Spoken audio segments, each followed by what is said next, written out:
And this is what allows us to be able to actually control the energies at all these different levels. How to use our intention and our awareness to build energy in certain energy centers, to rise it up, to transform it, to circulate it through the body, how to awaken certain aspects within us, and how we can begin to use this knowledge to really master ourselves on an energetic and spiritual level. So in today's video, I'm going to talk about the chakras and how we can begin to use them as a roadmap to understand our own personal development, to understand the different levels of our being, the different levels of consciousness, and to also understand the subtle anatomy of the body, of this energetic structure. And stick around to the end of the video because I'm going to talk about some universal laws that will allow us to really apply this knowledge in a very practical way to transform ourselves on a deeper level, to awaken our consciousness, to overcome our limitations, and to really reclaim our energy and start becoming the author of our own destiny. And that is what the chakra system really helps us to understand. It helps us to understand our own personal development and our own spiritual journey as we awaken these different levels of consciousness and as we begin to rise our energy up through the body. It begins to awaken latent potential. It begins to help us find more alignment. It also helps us to awaken our intuition. So there are many different layers, and this is a very deep topic. So in today's video, I'm only going to do a very brief overview of the subtle anatomy and the energetic structure. So as a brief introduction, most people in the modern day West believe that we are just purely a physical being with consciousness emerging as a result of brain activity. However, in the East, they saw this very differently.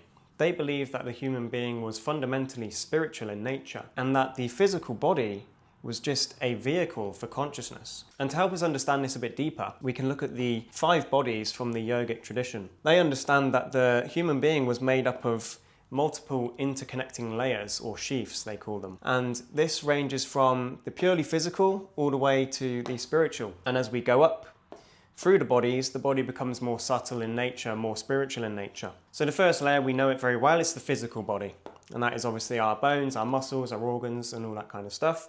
The next layer up from that is the etheric body, and that's the energy body, the pranic body. And in the yogic tradition, prana is the life force energy. So this layer is very closely linked to the physical body. It is what animates and sustains the physical body, but it's also the bridge to the higher bodies, to the astral body and to the spiritual bodies, which allows us to communicate between the physical and the mental emotional. The next body up from that is the astral body. So this is the mental and emotional body. The next one after that is the supramental body, and this is the collective unconscious. And finally is the bliss body, or the spiritual body. So this is the highest body. And they believe that this was our most fundamental state. And actually, the physical body was just the final manifestation of our being as it begins to crystallize and materialize into physical reality, coming from the top down. So our physical body is merely the vehicle for these more subtle aspects of our being. And this is going to really help us to understand the chakras that aren't just physical. These chakras manifest throughout all of these bodies. In the physical body, they manifest as bundles of nerves, plexuses of nerves. On the energy body, they manifest as the chakras, or the resonators, that allow us to resonate with different aspects of reality. And it's the same with the astral and supramental and bliss bodies. They express in a higher and higher form. And the energy centers, or the chakras, actually govern specific functions both on the physical level and on the mental, emotional and spiritual levels as well. Today we're going to just do a brief overview of the subtle anatomy, how it relates to our own individual energy, and how we can use this understanding to help us actually drive the vehicle of our body, learn how to direct energy and how to circulate energy through the body, how to awaken certain aspects within us, and how we can begin to use this knowledge to really master ourselves on an energetic and spiritual level. So the first chakra is the root chakra, and this is the chakra that grounds our energy into the physical material world. It is closely related to our state of vitality, to our vital energy, to the physical essence that sustains the body, and it's the chakra that is the base upon which all the other chakras are built upon. So this is our source of vitality and our source of energy, and we can draw that up from the earth into the body. Now, the next chakra up from that is the sacral chakra. And this is where our sexual energy begins to awaken. So we have the vital energies at the root, and we have the sexual energies at the sacral chakra. And these are 2 very powerful, potent energies that we can use to transform into a more refined substance that we can then begin to work with to awaken our consciousness. But essentially, the sacral chakra is our sexual and creative potential. Obviously, at this level, we have the ability to create a new life. But if we don't create a new life with that, we can begin to rise it up through the body to awaken different qualities at each of these levels. So it's very important as men especially that we don't waste our sexual energy. And this is where practices like semen retention or tantra or the Taoist sexual practices come in, which allows you to harness this creative potential, and rather than leak it and waste it, it allows you to transform it through the body. So in these Eastern traditions, they saw the sexual energy as being like water. Now, water on its own usually finds the path of least resistance. It usually leaks and it follows gravity downwards. And this is why a lot of men and a lot of people in general are leaking sexual energy and wasting their potential, whether it's through lust or porn, or whether it's through sensual desires, whether it's through overconsumption, whether it's through addictive behaviors. This sacral chakra is very much related to the state of desire and pleasure. So if left unchecked, it can really drain us and really become a master of us. So the trick is to be able to master our sexual energy and then to be able to bring it up into the navel chakra. Now, the navel chakra is the power center of our being. And this is the energy center where the energy begins to transform. So the element of the navel chakra is fire. So as you can imagine, if you bring this water into the fire of the Manipura chakra, the navel chakra, it begins to transform into steam, which can then be expanded and rise up through the body to awaken these higher centers. So at this level, it's about awakening that inner fire, which is going to allow us to take the vital and sexual energies, transform them through the process of internal alchemy, which will then create this more subtle, refined life force, which rises up to the heart. Now at the level of the heart, this is where the energy begins to expand. And this is where we start to find more alignment in ourselves, in our purpose, in our goals in life. And this is the seat of the soul. At the navel chakra, this is the level of the ego. So it's to do with power, it's to do with control, it's to do with taking action. It's also linked to our state of motivation and discipline, which can be very useful.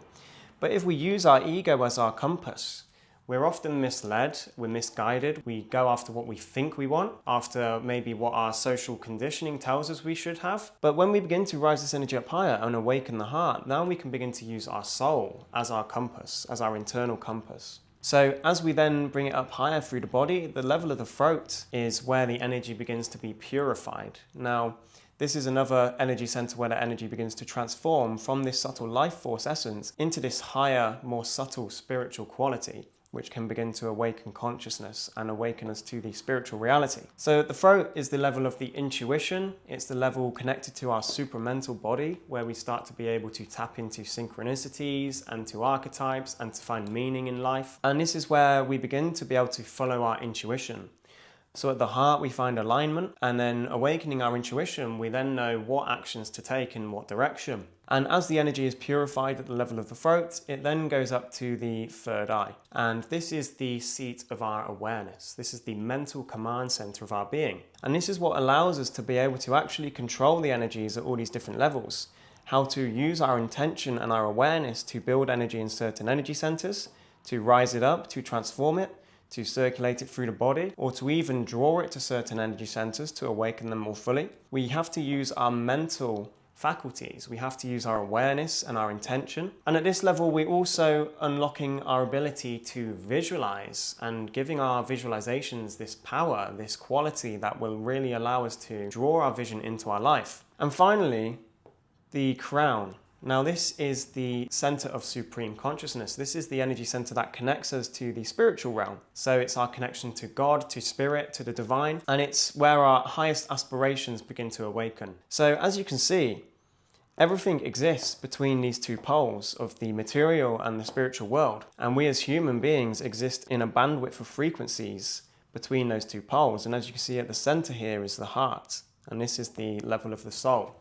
So this is where we really want to center ourselves in the heart, but we use our awareness of these different energy centers to really begin to master ourselves, to master our energy, and to be able to become the author of our own destiny. As we begin to awaken these centers of consciousness, we begin to gain a very intuitive understanding of our own personal journey, of what traits and aspects we need to develop, and to become the most full version of ourselves. So how do the chakras actually work? To understand this, we have to understand the law of resonance. The chakras themselves are actually resonators, and that means they vibrate at certain frequencies. Now, if we're able to hold our attention in these different energy centers, we can begin to activate them. And to explain this, I'm going to use the analogy of a radio. The macrocosm, or the wider universe, is like the broadcast. So in the quantum field, every possible outcome or state or desired quality exists in a state of potential. Now, this is the broadcast that we want to tune into. Our attention is the tuner of the radio, and the microcosm, or our body, is the receiver. So what we have to do is to use our attention to tune into certain frequencies that exist in the macrocosm, in the wider universe. And by bringing our attention to these different levels of consciousness, we begin to start a process of resonance with the universal quality that you're trying to cultivate, which allows us to draw that energy to the energy center through the process of resonance. Hence, you're able to awaken levels of consciousness and traits and qualities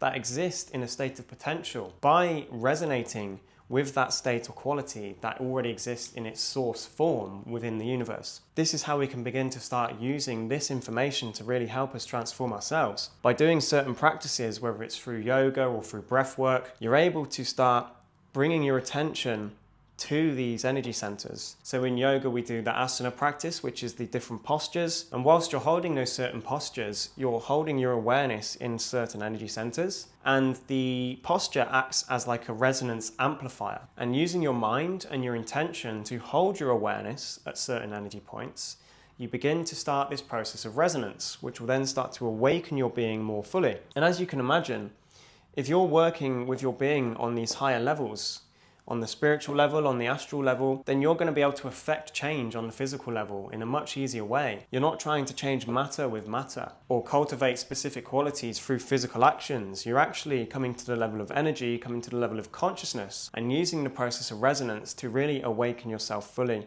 And another important aspect to understand here is that everything you experience in life is a direct reflection of your internal state. And I personally believe that everything we experience is projecting outwards from us through our consciousness, through the structure of the subtle body. So when we have blockages in certain areas, that's going to manifest outwardly in our life, in our physical experience. If we could begin to fully awaken these centers and to cultivate these qualities, then the life force that's moving through us and expressing itself outwardly into the 3D world that we experience is going to be more coherent, and the experiences you're going to have in life are going to reflect that. So that's a very brief overview. I hope that was helpful. Like I said, let me know if you want to know more information on this. I'll happily do a deep dive on any of these topics, and keep an eye out for more videos, because I'm going to do another video on how this specifically relates to our own personal development and spiritual growth, and how it relates to the different levels of consciousness as well. So keep your eyes peeled for that, and I'll see you in the next one. Cheers.